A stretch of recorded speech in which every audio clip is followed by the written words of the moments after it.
Well, hi, everybody. Good morning to some, good afternoon to others. We had some conversation with our students yesterday about obeying authorities, and we're teaching about the authority of the Bible. And I want to look at the scriptures about authority in general and see what we can find out. We hear in Hebrews 13:17, obey your leaders and submit to them, for they are keeping watch over your souls, as those who will have to give an account.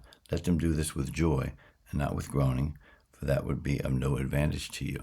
So here, the writer of Hebrews is telling us to obey those in charge of us, our bosses, our governors, presidents, and whatever.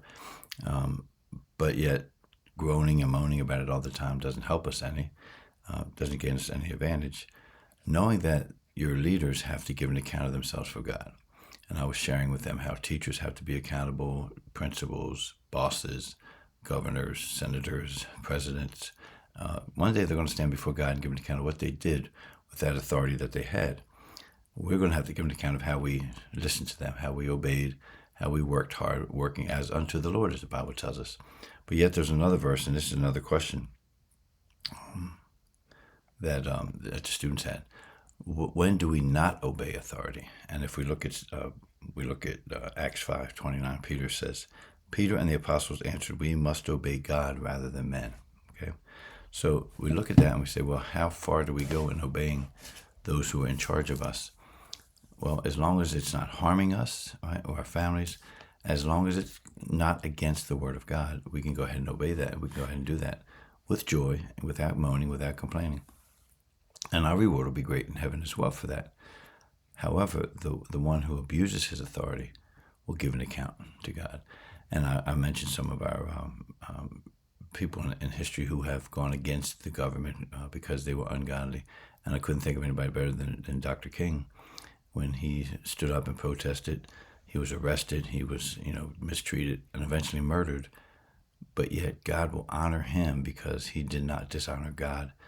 Even though he went against the authorities, he did that in a godly way. He did not harm anyone. He didn't destroy any property. And he basically gave his life for freedom of many, for the rights of many. And I do believe that God is honoring him now in heaven as a martyr because everything he did was scriptural. Everything he did was based on the gospel. And even though people want to say certain things about him, I just think that he gave his life for people. He gave his life for freedom. And I believe that he's being honored for that. Everybody else has other opinions about it, but that's mine. But I think what we can get from his life is that do good to all people. Make sure you are demanding justice in a way that's not harming anyone else as well. And make sure you are doing your best to obey the word of God. And when you have to say no, make sure you're saying no based on the word of God, not on your own opinions or your own desires. So, and let me know what you think about that, because sometimes we struggle. I know everyone struggles in their job sometimes with obeying their bosses. People struggle with obeying civil leaders and presidents, governors, and things, those laws. How far do we go as Christians to disagree? And how far do we go to make sure we're still honoring God, but yet getting our point across that the rulers are wrong? So I'm curious to know your thoughts. Leave a message.